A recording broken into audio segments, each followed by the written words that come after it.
Good evening, and welcome to the regular Committee of the Whole meeting for Monday, October 16th, 2023.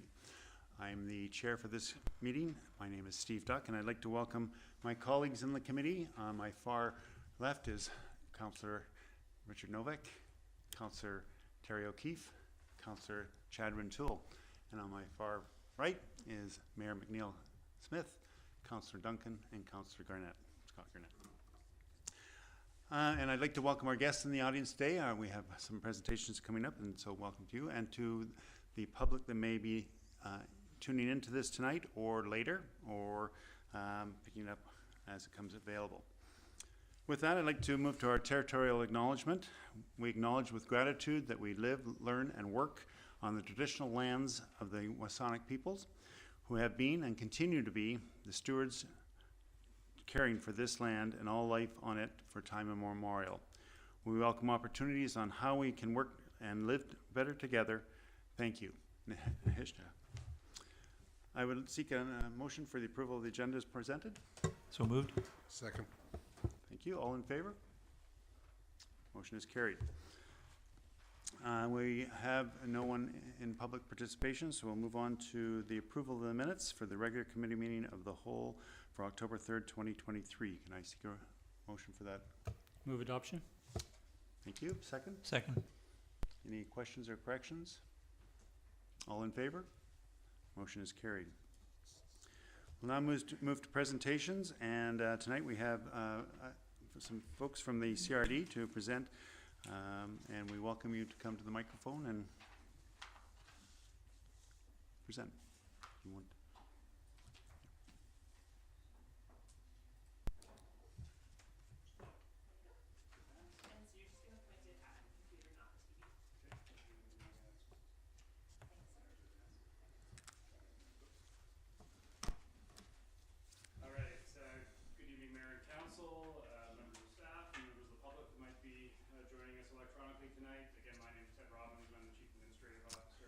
can you pull up the mic there? There you go. Thank you. Let's try that again. Thank you, Mr. Robbins. Recording. I'll start again. Good evening, Mayor and Council. Just for the record, and members of staff that are here, and members of the public that might be joining electronically. Again, my name is Ted Robbins, and I'm the Chief Administrative Officer at the Capital Regional District. Really want to thank you for providing us the opportunity to present tonight. We have our leadership team here.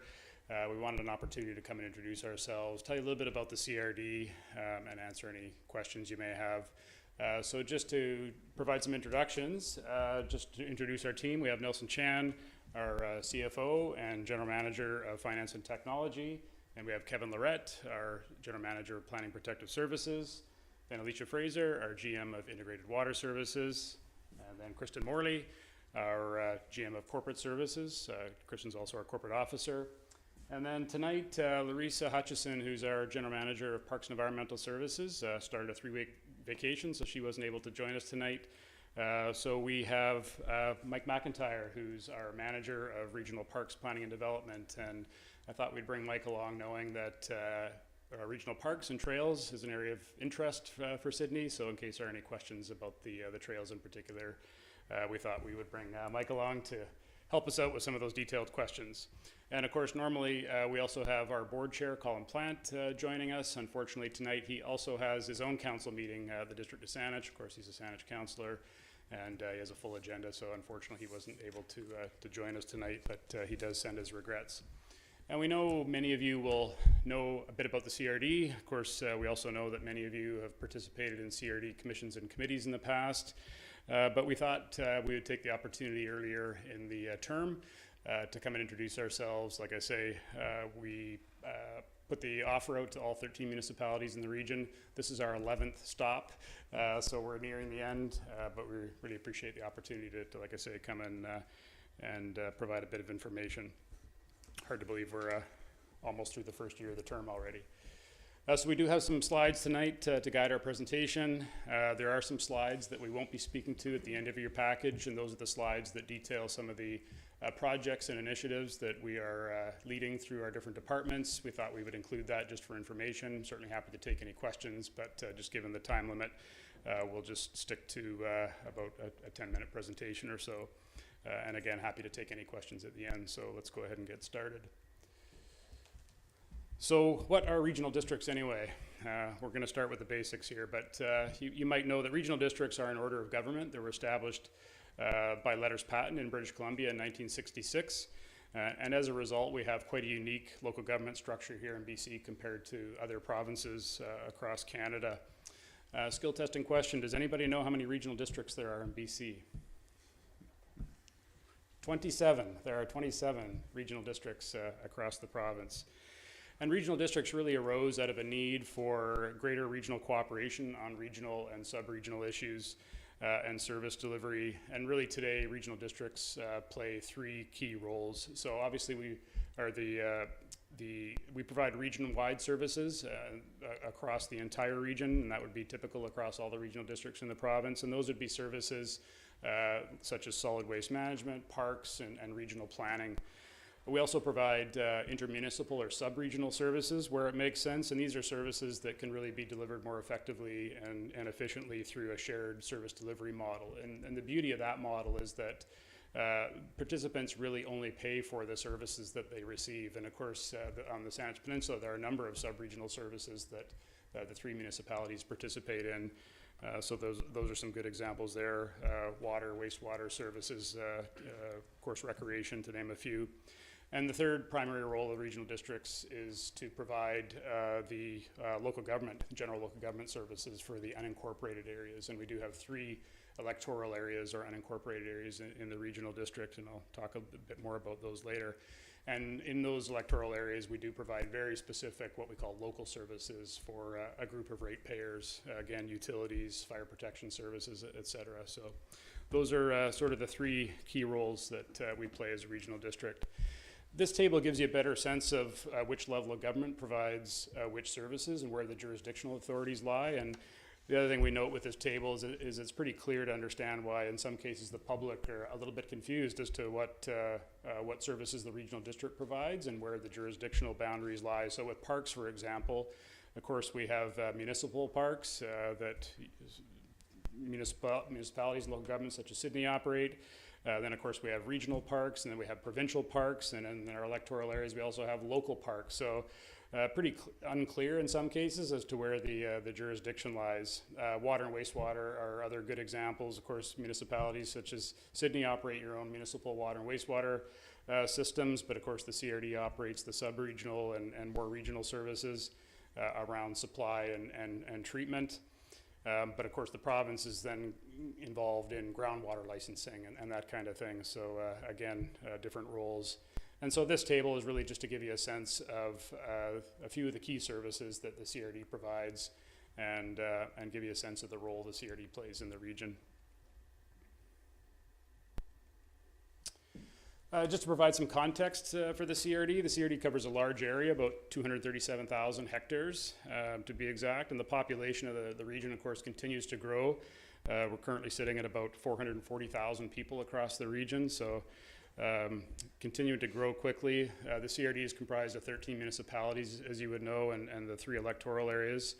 There are at least 18 nations that identify parts of the capital region as traditional territory, 11 of which have reserve lands and settlements within the region, and many of which, of course, receive CRD services, some directly from the CRD or indirectly through the municipalities across the region. In terms of the governance and administration structure of the CRD, the governing body is, of course, the CRD board with 21 municipal directors, three directly elected electoral area directors, all of who make up the 24-member board. First Nations in the region do not participate at the board table. Only modern Treaty First Nations have representation at regional district boards, such as the Tsawwassen First Nation, which has, of course, a seat on the Metro Vancouver board, but there are currently no Treaty First Nations in the CRD, and that, of course, may change in the future. The board chair establishes standing committees each year. Currently, we have 10 standing committees, and generally speaking, recommendations flow up from staff who provide policy direction and recommendations to standing committees, which then in turn make recommendations up to the CRD board. And in addition to the standing committees, we have over 70 different committees and commissions that have established have been established by the board to oversee the operations and administration of sub-regional and local services. And those small committees could really range in size. We have them right across the region and out into the electoral areas. And in some cases, the ratepayers themselves are actually members of those committees. As you also might know, the CRD operates 3 corporate entities. In addition to the Capital Regional District Board, we operate the Capital Regional Hospital District, which was incorporated in 1967 by way of the Hospital District Act to mandate the sharing of capital costs for regional health facilities across the region, and the hospital board was established in 1974. And we also operate the Capital Region Housing Corporation, which is a wholly owned subsidiary of the CRD with a mandate to develop, manage, and deliver affordable housing across the region. And we have the same administrative structure that applies to all 3 bodies. There's a shot of the CRD board for the 2023 to 2026 term. As I noted, Director Plant is currently the board chair. We conduct the chair elections annually in November.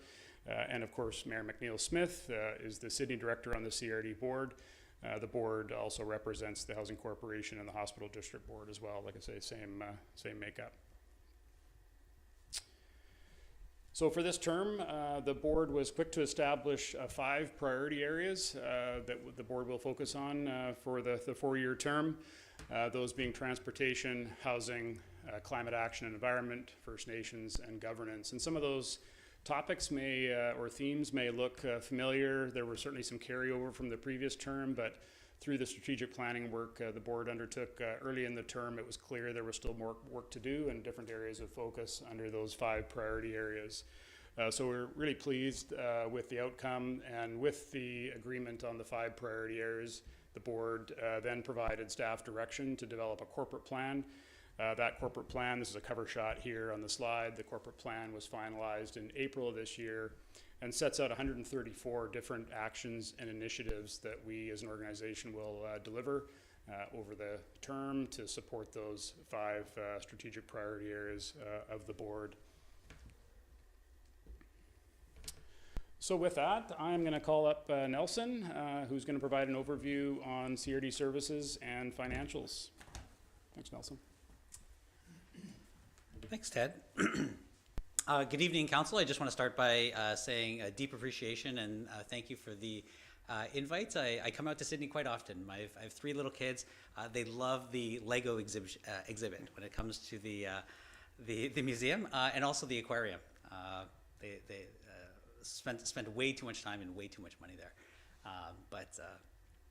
Just here to talk a little bit about the CRD, maybe give a little bit of orientation to some new members. I think one of the things that Ted had mentioned that we find is a challenge describing what it is that we do from an awareness, a public awareness perspective, and then even some of the lines that are drawn between municipalities and regional districts. So here's an attempt to try and do that, but certainly this works really well if there's questions. You can do it during the presentation or at the end, either which way. So as Mr. Robbins had mentioned, CRD delivers a number of services, more than 200 of them.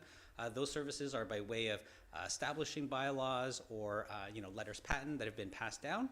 Those services are generally speaking intermunicipal, where service delivery is more effectively done by the regional district than by individual municipalities.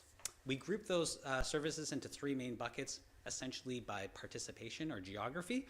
Regional is essentially all participants in electoral areas. Sub-regional is a subset of that, and then local services, because regional districts are the local government for electoral areas. We deliver a number of local services to the Juan de Fuca electoral area, the Southern Gulf Islands, and Salt Spring Island. Ted handed out a little handout, so I think you have it in front of you. This is what we call CRD on a page. It lists 100 out of our 200 services. We left off all of the local services, all of the electoral area service. And you can see down one column is all of the regional and sub-regional services, and then across the top are the participating municipalities. Kind of looks a little bit like Swiss cheese in terms of participation, but that's really to speak to some of the flexibility that you get in regional districts, the ability to opt in or to opt out of various services. I know one of the portfolios within my purview is arts, and I know arts has been in front of this council a number of times, but that's an example of a sub-regional service that has, you know, opt-in, opt-out participation from that perspective. One of the main differences financially from regional districts to municipalities is the way we manage our budgets. When it comes to regional services or regional districts, it's our requirement through legislation to manage each service individually. So you can imagine, if you think about the CRD page that we just looked at, the individual participation varies by jurisdiction. So the only real fair way to do that is to track costs and expenses individually by service and then allocate those out to the participants. So when we talked about 200 services, I manage about 200 sets of books for 13 municipalities and 3 electoral areas, so it gets pretty complicated, but really the only fair way to do it. Versus municipalities, which receive general revenue and then allocate that out to the services in which they provide, or that have jurisdiction and authority to provide. Zooming right along, just in terms of context, to give an appreciation for size, scope, and scale of the CRD, it is 3 main entities: the regional district itself, the hospital district, as Mr. Robbins mentioned, and we also operate the Capital Region Housing Corporation, second largest nonprofit housing corporation in the province as well. Consolidated, close to $700 million. This fluctuates depending, you know, quite a bit on our capital program, but in my time, it's been as high as $800, $900 million, particularly when we were implementing the core area sewage treatment project. The next breakdown, I always say no financial presentation is complete without a really ugly slide with not lots of numbers and really hard to read. But I would point out Sydney, which I've tried to bold there, and now that I look at it, it's not that clear. But this is our requisition or taxation by municipality. So really what it tries to show is what is the impact on participants? And you can see that it varies all over the map by participation. We were really proud in 2023 to bring a budget forward that had a tax impact of 2.8% lift. That's in a context of a 7% CPI inflationary environment. To have a budget that we could deliver all of our services, meet corporate plan requirements, manage cost pressures, labor challenges, and so on, but to bring one in at 2.8%, really proud of the board and the work from staff across. For Sydney, because of the various participation in various services, in 2023, there was actually a reduction. So that's a negative 1.3. So if you're in Sydney and your residents, you received your property tax assessment, the CRD number would have been negative 1% or 1% less than it was the previous year. So just really proud of that as well. The last slide, and then I'll get out of here, I promise. Looking at the average cost per household, so we do this as a means to try and illustrate some of the impact that we have. So in 2023, the total requisition that would show up from the regional district and the hospital district was roughly about $4 million. On a per average household basis in Sydney, the average household paid about $551. So when I look at my own property tax assessment, the proportion of CRD services to municipal services is quite, varied. But for CRD services, the average Sydney resident pays about $551, and that's broken out for $370 for CRD services, $116 for health services or our hospital district. We also carry, on behalf of the town of Sydney, your municipal debt as well.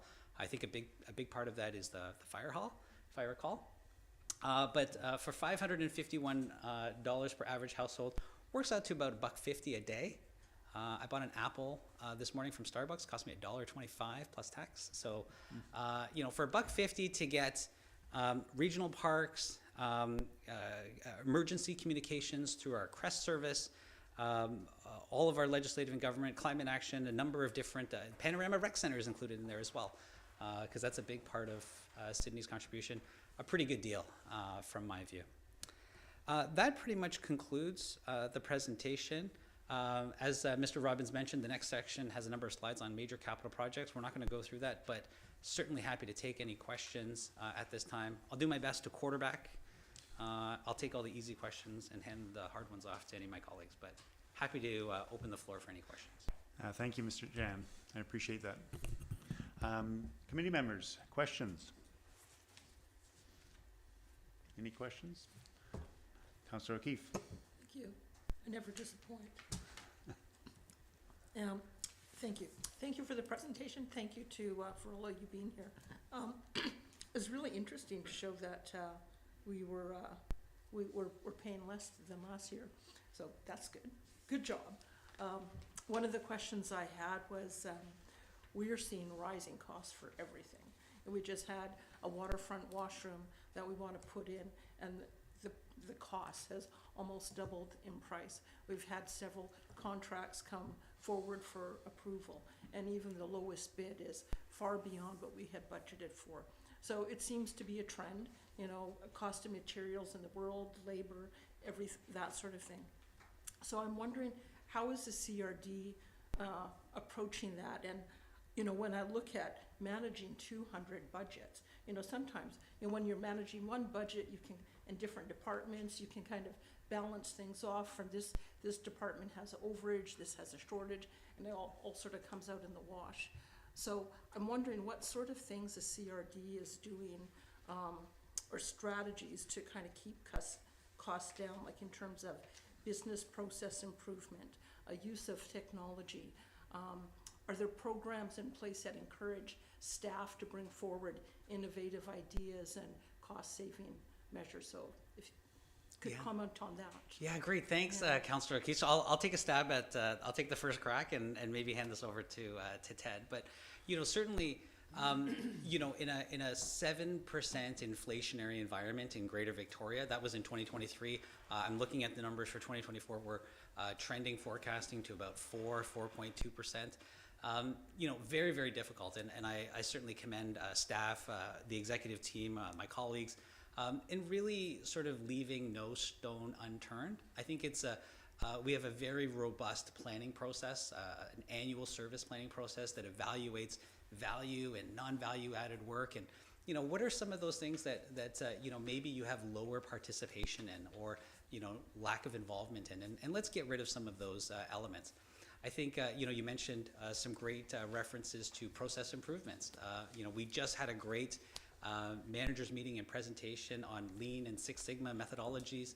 I myself am certified in both Lean and Six Sigma, so certainly have end-to-end process, continuous improvement initiatives sort of built into our rigorous planning process. But it's a lot of evaluation on removing waste and removing non-value added items, but still maintaining core service delivery. And that's really the value proposition that we bring through our staff and through guided through our corporate plan and strategic planning processes to ensure value and managing only the actions and initiatives that contribute to outcome statements. When it comes to specific capital projects, which I think you'd mentioned, we've got a number of strategies, including construction management, which I think takes a much more proactive approach to managing construction major capital projects, as opposed to RFP and bidding and so on. But Ted's got a lot of experience in capital projects, and maybe you can speak to that. Yeah, thanks, Nelson, and some important points Nelson provided. In fact, we're looking at that as we start to prepare our 2024 budget already. Believe it or not, we're well underway there. In fact, we'll be presenting a provisional budget to the board next week. So a lot happening there already, and that, like I say, that process has caused us, because of all those pressures you've noted, to really take a hard look internally. But in terms of where we're trying to find opportunities to bring projects in on budget, more so on our larger projects, our utility projects, our housing projects. As Nelson mentioned, for housing, we're looking at the construction management approach. We found that to be an effective way of managing costs and being directly involved in all decisions along the way related to some of our housing projects, which has proven to be effective from a financial point of view. With our utility projects, we're facing some of the same challenges as you noted. Project budgets being inadequate, costs coming in higher due to delays and material and equipment delivery. So we're doing a few things there. Where we can, we're actually trying to build projects with our own forces. And I know, you know, small jurisdictions don't have that same opportunity, but we have a full construction crew that we utilize, and of course, with that, we can manage the labor costs in particular, which we are finding with external contractors to be one of those areas that continues to really be increasing. We're also looking at bundling projects, so even though we are delivering projects under different utilities or different budgets, we're finding a way to, in terms of project delivery, bring those projects together under a larger tender.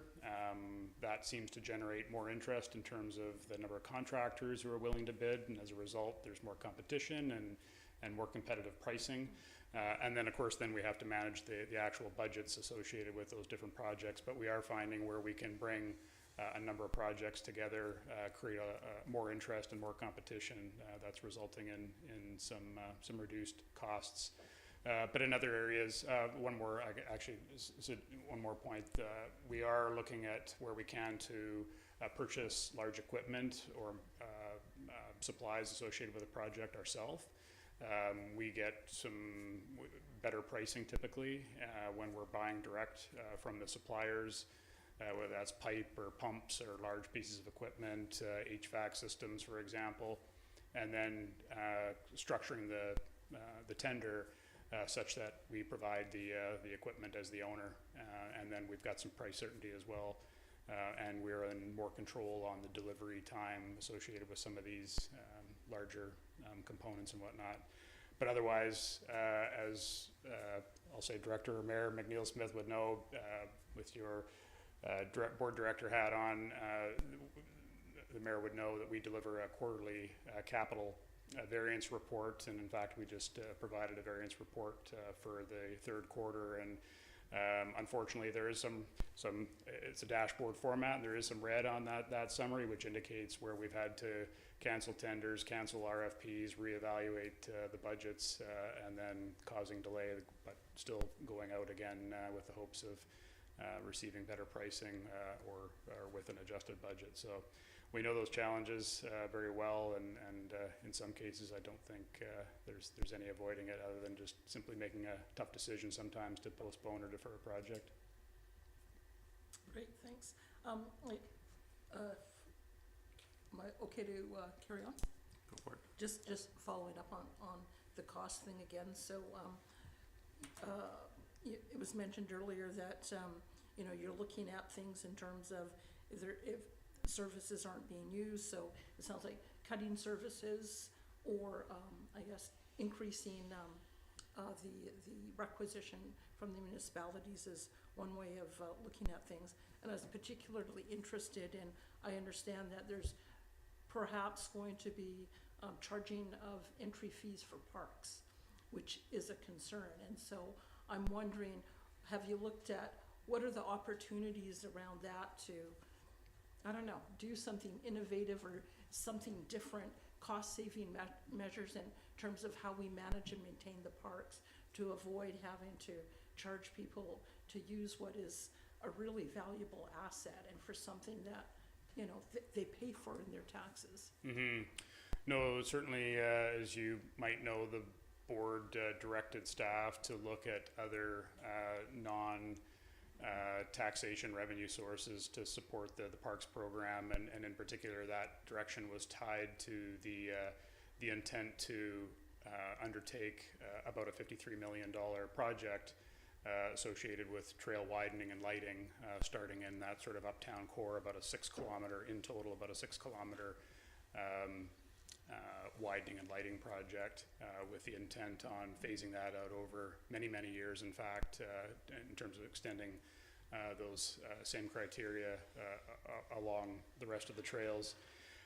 So that was really like I say, the direction that we took to come back with the option of charging for parking in some regional parks as a way of providing additional revenue other than increasing the requisition.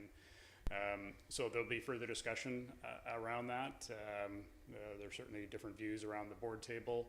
I suspect as an outcome of that discussion, there may be direction. Well, in fact, there was a motion put forward to simply direct staff to provide all the funding through the requisition, But I think over time, there will likely be more discussion around what other potential opportunities exist to raise funds, potentially even through, for example, development cost charges, particularly when there's going to be consideration in the near future, right, related to the discussions that I believe you've had around this table around establishing a new transportation governance model.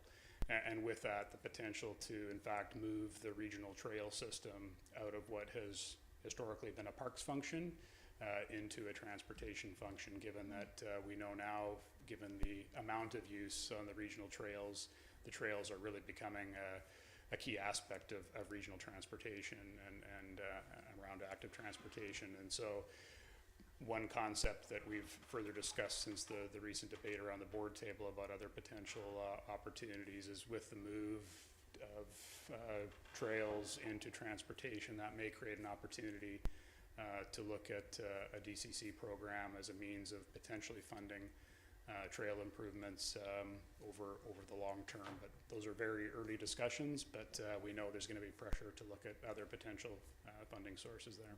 Great, okay, good, thank you. Thank you, Councillor Keefe. Councillor O'Toole. Thank you, Chair. Thank you for the presentation, and thanks for so many of you turning out this evening.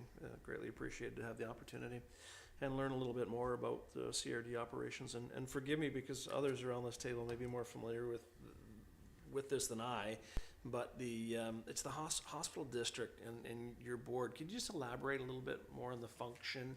And I noticed in the presentation by Mr. Chan, it was about 21% of the municipal requisition to Sydney going to that hospital district. Just speak a little bit about how those funds are allocated and utilized, if you wouldn't mind, please. Yeah, certainly I'll start, and then I'll look to Nelson, or I was going to say Kevin as well. But yeah, under the Hospital District Act, which is provincial legislation, regional districts established hospital district boards as a way of making regional decisions around funding health capital. And so it's an interesting relationship because, of course, we don't set the capital plan for health capital. The Island Health, of course, is the health authority, sets that long-term capital plan. But under the Hospital District Act, we are required to work with Island Health, and it would be our board that makes decisions based on that capital plan as to where the funding is allocated and how that's recovered across the region. But look to Nelson to add some more. Yeah, thanks, Ted. So, yeah, the hospital district was founded to fund the local portion of provincial capital projects. Our cost share with Island Health is 30%. We also make contributions for minor capital and equipment to the tune of a couple $1 million per year. But really, it's really Island Health that sets that process forward. The hospital district is really a borrowing arm, which we leverage capacity borrowing, and then we use that to fund these major capital projects by Island Health. When I started with the regional district about 7 years ago, one of the things we looked at was alternative revenue sources. So sort of along the same theme as regional parks is how can we generate additional funds to help fund health infrastructure? And I was really proud in 2018, I think the first of its kind, we did a lateral agreement with the ministry, Island Health, ourselves, used our financing arm through the Municipal Financing Authority, and we built our own infrastructure, our own health facility. So Summit and Quadra, Hillside and Quadra, the Summit building, that was funded entirely by this sort of tripartite agreement. We have a brand new 320-bed long-term care facility, and it didn't cost the taxpayers anything, local taxpayers. We fronted that cost up front and then created an operating lease for Island Health, because if you know anything about the province and ministry, they can't take on debt, but they can certainly take on ongoing expenses. So built that building, converted it into a capital lease, an operating lease with Island Health, and they fund all of that through for us. So here's a great opportunity where we created a $100 million asset, didn't cost us anything to do it, and was able to deliver health infrastructure and health services to our region, just down in Saanich. So. Thank you. I appreciate it gives me a better understanding of CRD's role with respect to that. I'd always just in my mind, it's a provincial responsibility. It seems like you're providing a needed service to help on capital undertakings. So thank you for the explanation. Appreciate it. Thank you, Councillor Rintoul. Councillor Garnett. Thank you, Chair. And thank you, Mr. Robbins, Mr. Chan, for your presentation and for the rest of your executive team for being here. I just have 2 or 3 questions. And it's just probably more feeding my knowledge base more than anything. But when I looked at the amount of board of directors, 24 board of directors, my initial reaction was that seems like a lot. And then I started in my mind going, okay, 338 MPs for 40 million people, 87 MLAs for 5.5 million people. And I looked and I saw that there's a formula that's used, 1 director for every 25,000 population or portion thereof. So I guess in my mind, I was thinking it would be like 16, 1 per each municipality, 1 per electoral area. So are you familiar with what the rationale is behind this formula and why we appoint directors based on that particular formula? Want to take it? Sure. Yeah. Hello, Council. Yes, this falls into my territory. So it's actually set by ministerial order. So for each local government. So for the CRD, it is 1 director per 25,000 in population, as you said. And there's also votes that are attributed based on 5,000 in population. So it's a combination of both a weighted vote allocation and a director allocation. So that means that larger municipalities like Victoria or Saanich have multiple directors. Not all of those directors have the same number of votes. So some will have 5 votes, some will have 4 votes or 3 votes, depending upon what the population is in that area. For our electoral areas, for example, we have some smaller electoral areas where we have a director that only has 1 or 2 votes because their population is just about 5,000 or a little bit over. So it is set by the government. It is reviewed prior to each election. So we do get direction from the ministry just prior to the election exactly how many directors each municipality has, and then how many votes are attributed to that municipality as well. Thank you. That provides good clarity. Next questions, if I may. Looking at this is probably a question for Mr. Chan, since it's financial. Looking at the operating budget and the $398 million, could you say approximately how much of that goes to salaries and benefits? Sure. So of the operating budget, I believe it's around $70 to $80 million in salaries and budgets, give or take. And approximately how much staff? So there's 700 full-time staff with, I would say, another 1,500 or so part-time folks, and then we have a number of volunteers and so on as well. Perfect. Okay. And I just have one more question. So with regards to the regional trail, Lochside Regional Trail, and appreciating that staff has said that there's communications going on, I have to ask the question because you're here. So I'm wondering if there is a plan and or timeline for reparations to be done to the section of the Lochside Regional Trail between Weiler and Ocean. And when our residents and transient bicycle population that comes through might be able to expect that it will be, because right now I consider my perspective to not be very safe. So for all mobility users. So it's kind of it's a key compartment in our active transportation plan.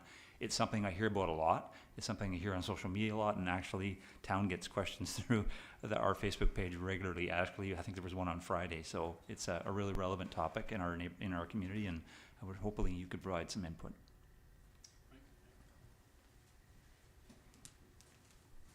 Yeah, thanks for the question. So in 2024, we have a $500,000 project to do repaving of that section. So dealing with the trees, the root heaves, some root guards, so very similar to the work we've done from the ferry terminal down to Sydney. We'll be doing that work from Weiler back up towards Beacon. Awesome. Thank you. It's great. It's nice to have the information I can give to people when they ask. Yeah. Appreciate it. Thank you very much. Thank you, Chair. Thank you, Councillor Garnett. Councillor Novak. Thank you for your presentation, and thank you all for joining us here this evening. It's been very illuminating. I only have one question. That's, I guess, for Mr. Lorette, and that is concerning the Regional Housing Trust Fund. I see it's still listed as a responsibility. Can you give me an update on, or give us an update on what's happening with that commission. Thank you. Good afternoon, Council. Through you, Chair.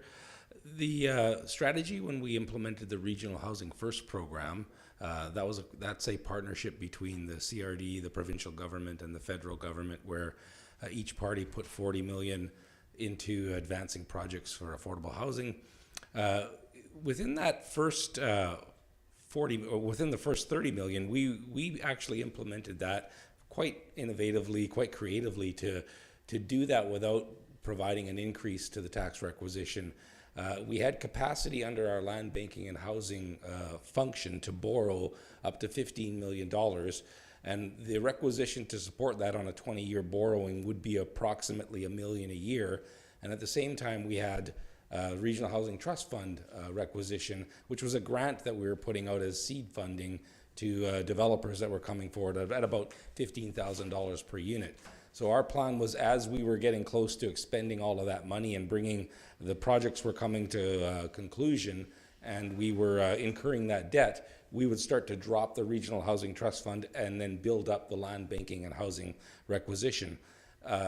We are still in those last couple of years of finalizing those projects, and we're still projecting the trust fund to be with us through 2024, but then we will have completed the projects where we need to land bank debt service them, and so we will be ramping that down over the next year and a half. And then just to finish the way we were also creative, we also mortgaged another housing property for about $5 million and used the rent to pay that off. And then under the hospital district, as we saw requisition and debt falling, we were able to borrow within that requisition limit for another $10 million. So we brought the first $30 million to the table of that $40 million without an increase to the taxpayer by being creative and dropping it. The last 10 million, we actually had to do an increase to the land banking and housing. And so as we're moving forward and finalizing those construction projects, we will raise the requisition under land banking to accommodate that 50 million, and then we'll also go for that last 10 million I talked about. So hopefully that was clear. Okay, thank you. Yes. Thank you, Councillor Novak. Any further questions from committee members? Mr. Mayor? Thank you, Chair, and thank you for the presentation. Welcome to Sydney. Much as you, from a colleague question, described the hospital corporation, could you perhaps describe the housing corporation? It's in terms of its scale and scope, number of units and that sort of thing, and the projected units over the next 4 or 5 years. And one of the things, we've noticed in Sydney and on the peninsula is, while there has been a large number of units built throughout the region as a whole, we were certainly pleased to see the Prosser project come to the peninsula and central Saanich. But some of the challenges for funding to come to projects in a community like Sydney. Yes. So within our regional housing department, we have the housing corporation, and we can operate that corporation under our land banking and housing function. Currently, we have 52 buildings, approximately 2,100 units. So we house about 4,000 residents, or about 1% of the population in the region in our housing units. So we have added, since we started the regional housing first program, and maybe I'll back up, we went through a long period where we didn't build any new buildings, and it was primarily because there wasn't external sources of senior levels of provincial or federal funding coming to the table. There was a long dry spell where we didn't have any of that funding. But we've seen a significant number of new buildings under development, and ones that we are bringing online as we're going forward. We've seen a growth. It will be from the 10-year period from 2017 to 2027. We'll see approximately 100% growth in our housing corporation, from about 1,300 units going out to 2,600 units. So we're still looking to add another 500 more in the next couple of years. And these are the projects that are coming through the Regional Housing First program that are just finalizing through the development. Also, the provincial government has just released its call for the Community Housing Fund, or their CHF fund. We will be putting in 6 applications for that. So we're very active in trying to redevelop our older housing stock. So where we can, we look primarily at ones that we can increase on density, and then look for those higher levels of government funding to attract to those projects. When we started the Regional Housing First program, we looked at about 100 different projects throughout the region. I believe there was one in Sydney, and it was hard to make the numbers work at that time. And then it even got more and more difficult. And that one was primarily around the size of that project. I think it was the Painted Sisters at the time. Does that ring a bell? Yeah, the numbers, we had to bring in our cost per unit at $225,000 back when we were considering that project. As the program evolved, we increased that to $300,000, and then we actually took the limit off in the last go around with the CMHC and BC Housing, primarily because the costs have been increasing. Challenges are there in trying to secure the trades, and the materials have gone up significantly. So we're seeing larger equity gaps in those projects, and we're pursuing multiple different avenues to bring our projects and close those equity gaps. So we're trying to really pursue every avenue we can. You'll see something coming to your council where we're looking to increase the ability to borrow under our land banking and housing another $85 million. And that really is, our board's asked us to, as we're closing down on the Regional Housing First program, what comes next? And what we've learned through Regional Housing First is, for us to actually advance projects, we need to bring some equity to the table to get that matching funding. So by bringing in the $40 million, we were able to get 2-to-1 matching and get an additional $80 million from the feds and the province. And now we're looking to advance sort of 3 prongs. One's a complex care housing. One's is the acquisition of existing naturally occurring affordable housing in the region. So looking at lands or looking at existing ones that we can preserve and then redevelop. And then the third prong was a rural and remote housing strategy, coming up with solutions for those smaller areas and looking at creative ways to advance housing in the rural and remote. So there's a lot of work that we're doing to build out what the strategy is for that additional $85 million. But what the request is really an enabling amount. So the $85 million enables us to pursue those higher levels of funding. I'll turn to second questions. Councillor Duncan, do you have any questions before we? Second question, Councillor O'Keefe. Thank you. Back to you again, if I may. So the housing projects that you decide upon, how do those come to you? Is it are you looking at the housing needs assessments in the municipalities that are identifying needs? Is it developers coming to you? Is it our staff coming to you to say, hey, we've got something out here, are you interested? I'm just wondering how that process works.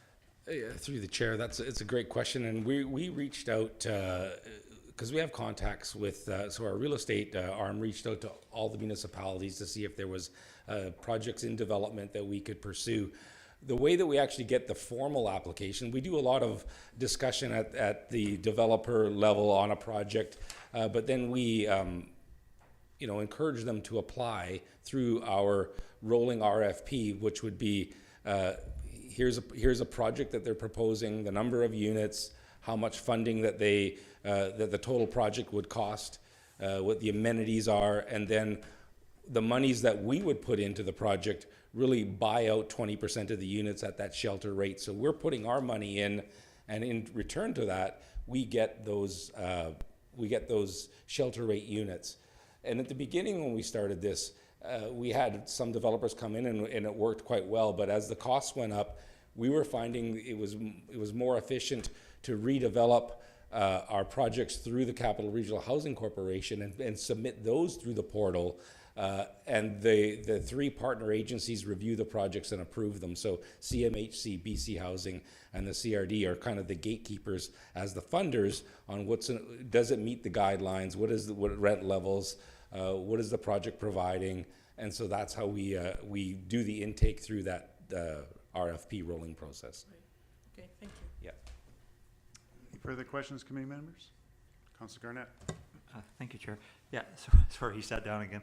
Just because Councillor O'Keefe asked a question, I thought it might be pertinent for people who might be watching now or watching later, if you could maybe describe what shelter rates are.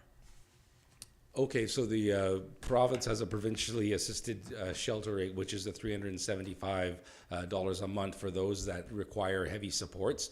And so that's the rent that they pay. It is at a very low rate that the province provides that provincial assistance to them, and then it comes with supports as well. So depending on the needs of the individual, it's not just Island Health is also a partner where they'll go in and look at what the needs are for the various population.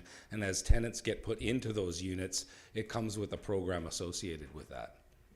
Thank you for the clarification. Before I sat down, I'm getting my steps in today.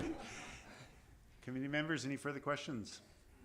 Well, on behalf of the town of Sydney and the committee, I'd like to thank the executive team from the CRD coming out and presenting today. We appreciate your information. Thank you. Thank you very much for the time. Committee members, any further discussion? See no other items on the agenda. I would seek a motion for adjournment. So moved. Second? Second. All in favor? We stand adjourned. Thank you.